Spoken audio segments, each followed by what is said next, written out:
The Dawn is about the church, it's about the society, it's about health, it's about sports. But don't forget, it's also about culture. And we are delighted to be welcoming on board this morning a cultural group, a cultural association who have come to share with us their experiences and their value. We're talking about the Bafut Development Manjong, precisely the Buea branch of that group, who have decided to join us on the Dawn this morning, making themselves the Pioneer Cultural Association to be hosted on this program. So that's already an achievement, gentlemen. I have two gentlemen with me here. I'm going to begin with my left before my right, please. Mr. Nshela Hilary, who is the chairman of the Bafut Development Manjong Buea. Good morning. I don't know if I should, how do you say it in Bafut? Abela. Abela. How do you answer? Abong. Abong. Okay, so good morning and welcome on the Dawn. We also have with me here Mr. Jonathan Ngwaneba, who is the former chairman of the BDM Buea and currently the vice national chairperson of this association. It's a pleasure to have you, sir. Thank you very much. So like I said, you're the Pioneer Cultural Association that we are hosting on the Dawn. How does that make you feel? Oh, I really feel great to be part of history. Indeed. Especially PCC TV. It's really historical. Indeed. And of course, we always want to be champions, and we love being part of this. Champions indeed. All right, so you're welcome on board. We're talking of the Bafut Development Manjong. That's what it's called, Bafut Development Manjong, BDM for short. For those of our viewers out there who are hearing this for the very first time, what is it about? When we talk about Manjong, okay, it's a gathering of the Bafut people. All right. And you know the Bafut Fondom is an age-old fondom. It's dated 700 years backward, getting to. So we, the Bafut people, we have 54 villages and 26 village development associations. So you see that there's a lot of diversity in Bafut. And we think that with this diversity, we should form an organization that will bring all the Bafut people together and harness development in Bafut. Mm-hmm. That is why Manjong was created, which is an association of all these villages coming together to form one common platform where we can sit down and talk about the development, the cultural development, and of course, individual development of the Bafut Fondom. Mm-hmm. And you talked about 700 years of the Fondom's existence. That's quite a long time, huh? Yeah. 700 years. Yeah. How do you keep track of all those years? Well, what happens is that we have a prehistoric migrated history of our people, our movement. Mm-hmm. They lived from the move from the Adamawa, settled around the western region, around the Bamum area for almost 200 years. Mm-hmm. And then they moved to Ndop. They made about another 100 to 200 years in the Ndop plain. And then when we like you rightly said, 700 years is actually when now the Fondom, which was actually a union of all the communities that were around, was formed. Mm-hmm. So we have the recorded history of the first fund at that time up to present, and making that almost about 11 to 12 funds on the road. 16 funds. It's a 16 funds. 16 funds in 700 years. Yes. That's quite some. That means the funds are really taking quite some time too. Yes, we have like Fona Bumbi, the first, he ruled for almost 80 years. Wow. And this is already, the current Fona Bumbi, the second, is already above 55 or more years. All right, so you're talking of Bafut Development Manjong. Let me highlight the word development here. I mean, to highlight exactly how the Manjong contributes to the development of the Bafut people. How does this happen? Yeah, you know, development is in many forms. Okay. We have self-development, we have cultural development, and we have physical development, environmental and cultural development. Okay. So we look at the infrastructural development of our place. How do we want it to look like? We want our place to be beautiful, like any other place. Okay. We want our culture to be preserved, and we harness it. So that's still development. So we look at the people. How do we develop them? How do we get them to a certain level? So that is development. So that is what Bafut Development Manjong is all about. Mm. Are there any programs that you've put in place to... Yes, just like he's saying, development, you know, in our community, they vary. So there are some areas that they have priorities more than some other areas. So that's why the Bafut Development Manjong, through this collaboration with these communities, they have projects even like they build halls, they help to build bridges, they help to establish water supply to the communities they have held, and other facilities that they have been doing to keep the livelihood of the people. Because it's not only just about the physical, like he's talked about the mental, the cultural, and other social elements of development embedded together. All right. And you talk about the cultural development. There's one thing that cannot pass us by when we talk about culture, the dressing. And when I look at the two gentlemen by me, they are fancifully dressed. But there seems to be a little difference in, I don't know if I'm right, you will tell me whether I'm right or wrong in how you appear today.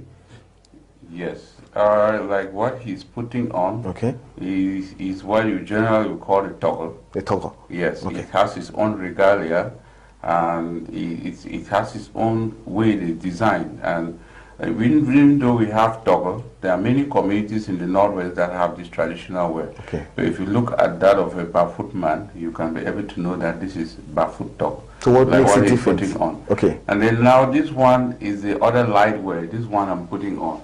You know, this is not very heavy. Okay. You know, depending on your outing mood, if you want to look smart, you know, sometimes culture will involve you dancing. There's a way that I can dance with this one that I cannot dance if I'm putting on the other one, because that one also carries a lot of grace and honor. So the traditional regalia is very important. If you look at his cap, you see he has insignia there, the red feather, and the that's what is called the porcupine spikes, coming from, they call in the Bafut language tingo. Okay. Yes, so all of that, the symbol, they are also present. You can know the kind of person you are talking to, and it is always... So let me just cut you short, please. When someone wears this kind of hat with the porcupine spike there and the red feather, what kind of person is he? Well, he's already having an award. It's a kind of award, acknowledgement from the palace that you are eligible or you have achieved certain things in the fandom, and that you can dine even with the fund, and then there are other communities that you can integrate, traditional communities that you can socially integrate. So it's a recognition that always comes from the palace. Is there any particularity with your own hat? No, this hat does not bear that kind of insignia. If I put on the black hat, you cannot put this one and put the red feather, and it doesn't go with this one. I see. It only goes with the one he puts. And the beads, do they signify any particular thing? Well, beads also always signify even riches and wealth. You know, there are different kind of beads, but they match alongside with the regalia. All right. Let me now talk to, I mean, you've definitely said he's a man of honor now. And men of honor, I don't know how well you talk about food, but I'm curious to know what kind of food the Bafut people eat. Maybe before we get to food, you've not told us about how the ladies dress. Okay, the ladies have their own kind of ladies toggle, which is some in form of gowns. Okay. Yeah, they also have the light wear. And you know, modernly there have been a lot of fashion that is going. I think that's the trending fashion, not only in Cameroon, even in Africa and then globally. Because I can assure you, if you put on this regalia anywhere in any conference, you stand out. That's so true. the ladies too, they have similar dressing, but it's more lady inclined. But they also have the large kind of lady talk that they also can put in formal ceremonies. And does anything also differentiate a classy woman from just an ordinary woman? Yes, they will have. We have their titled ladies that they have. Normally, women will have more of cowries, things that they wear, the kind of beads they wear can be able to differentiate. It's not like the male, where they have, the males always stand out. For the ladies, they have their kind of beads, and not everybody can wear that type of beads. Even those that are princesses or princes from the palace, they have their own kind of beads that you can see them just by their dressing. You can dictate who they are. All right. So development also has to do with food, because you cannot develop on an empty stomach. Sure. You see, Bafut has the best dish. That's the truth.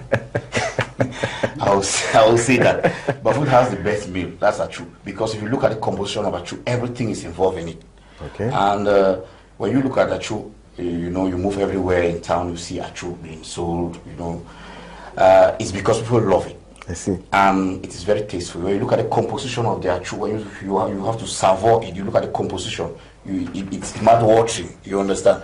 You see, this achu is our culture. It is part of us. And that's why we celebrate the Achu festival every year, because we want to tell the world that we are the people who have that achu.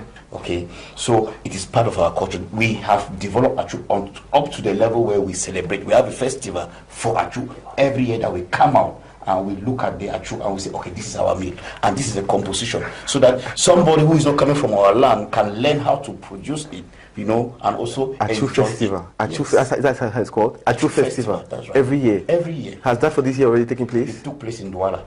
It's taking place already It in took place Douala. in Douala. Yes, the one for like the ones that took place in Douala, I think we can just recall that was a 2024. So we So have there's still one coming up this year. yes, so we have, and it's not only just one in Douala. You have even in the palace, and I'm sure even in Buea here we are looking up for. Yeah, I'm sure I'd for like an to attend that one, festival, so we can savour. You know, the places, special places that you have at you here, they're always jam full. Yeah, that's And true. if you go late, sometimes you don't even have it. Yeah. And it's because it's 50% medicinal. In fact, it relieves nerves. It's a balanced meal. It has so many things that are interwoven. Just imagine a meal where you have a little bit of achu, egusi, kanda, dried meat, a little bit of fish. In fact, as we're talking, my mouth Obstacles. so many obstacles inside. But I was going to ask, I mean, some of these things you just enumerated, are they the traditional things that the first achu dish used to have? I mean, things like the egusi you've spoken about, the kanda. 700 years ago when the Bafut Fondom was founded, is that how achu used to look like? Even though you were not there? I would confidently say yes, because we are taking over from the generation of our parents, even our grand or great-grandparents. They have handed over to us. And you know, Bafut is that community which have almost every element that you talk about Cameroon. Okay. So, because if you talk of egusi, we have palms, we have cocoyams, different kind of cocoyam. If you go to Bafut, they will have different type of colocasia. They have about 5 different brands. And when they are preparing achu, you have at least 3 of them, including the achu banana, which is very rich in protein. And then if you look at the way they prepare the achu traditionally, you know, the modern people peel cocoyams, but in achu you don't peel. And when you don't peel, when you are now removing from the pot, that slimy liquid part that comes out of it, it's very rich in vitamin E. Wow. That's why you see Bafut people hardly That's a discovery for me now. skin diseases. They are very So what rare. you do, you boil the cocoyam with the peels, Yes. and then you just That's the best. slime it out. Yes. Wow. And there are some of them, the one they call mangwa has that rich slimy liquid in it, which is rich in vitamin E. So Okay. when you see a Bafut lady, you look, They're they very look hairy. very They're beautiful. very hairy because you of know, that. one of the things you identify a man is the skin. Yeah. So because of that richness, you find that achu, because those who are not eating achu, if they are getting this, in fact, they should rush to have a go of it and see how it goes. I'm definitely rushing after this program. I don't know one of the achu joints. You probably take me to one. Sure. I'm going to try one day with all the kanda and obstacles. Of course, you have a dish already. All right. Ordered. Okay, before you leave us, gentlemen, we are getting news that the Bafut Development Manjong is also paying a visit to the moderator of the PCC. You want to tell us about this? Yes. I think when you look at the Bafut Fondom and the PCC, there's a long tie between the Bafut Fondom and the PCC. Okay. I want to recall that the first primary school of the PCC was actually given to PCC by the Bafut Fondom. So you see that long tie has been there, and therefore we think that we should keep that relationship. Okay. And if you look at the number of reverends that have come into the PCC, you realize that we have a good number. So the Bafut land has that relationship with the PCC, and therefore we think that our national chairman cannot be coming to Buea without paying a courtesy visit to the moderator. Okay. That's why we have to come and tell him that, okay, we are together. That's why tomorrow we will be there to meet him and say the Bafut community is there with you and they are there to support you and support the church. So what's the program of the visit? Any particular program of the day? Yes. Well, Yes, the chairman will arrive at Buea tomorrow at 8 o'clock, where we'll have At 8 a.m. 8 a.m. All right. Where we'll have a small breakfast at NAFTA Hotel. From there, you know, we are in the Bakweri land. Okay. We were supposed to visit the paramount chief. Unfortunately, he's out of the country, so we are visiting the chief of Great Soppo. Okay. We'll be there at 10 to actually tell him that, okay, we have people living in Bakweri and there's there is that bond between the Bafut people and the Bakure people. Okay. So we'll be there to pay a courtesy visit to him, and then from there we're supposed to visit the bishop. Unfortunately, he is out of town. So from there we are going to also visit the moderator. Okay. And we tell him that, okay, your induction is tomorrow. The Bafut community is behind you. We are going to support the church. We are all there to support, to ensure that PCC moves ahead. And we hope that you also attend the induction. Yeah, we'll be there. Okay. Definitely, we're going to be there. After that, after the visit of the moderator, we are going to the Molyko Stadium. Okay. At the Molyko Stadium, we'll meet the Bafut community. All of them around Fako, they'll be there. And that is when we'll have the message of the national chairman delivered to, he's newly elected. Okay. So he's coming to meet his people and to give these people the vision that he wants us to follow from now and see how we can take Bafut forward. So he's going to meet his people in Molyko or Municipal Stadium at the volleyball court. That's where we'll be together. And there, the message will be given and there will be traditional display, noting that we are in the Bakure land, and therefore we have invited the Ganya dance group, because we think that before our cultural display, the tradition of the land should be respected. Okay. So we have invited the Ganya dance group that will be there to open the floor for that occasion, and then we'll move on from there. All right. I just wanted to add that, the visit is strategic, because tomorrow is Saturday, and then Sunday is the induction of the moderator. So that's a strategic way of harnessing the people to fall behind the moderator and the PCC, because it's the will of God, and we always have to respect that. So, of course, we expect that not only after tomorrow, but on Sunday, we're going to have a massive presence and impact on the the moderator's induction. All right, very interesting one, and we would love to have you there. Most likely in your togos. We would see you in your traditional regalia with the beads and everything, and maybe that day we'll also have the chance to see the ladies in their own fanciful looking togo.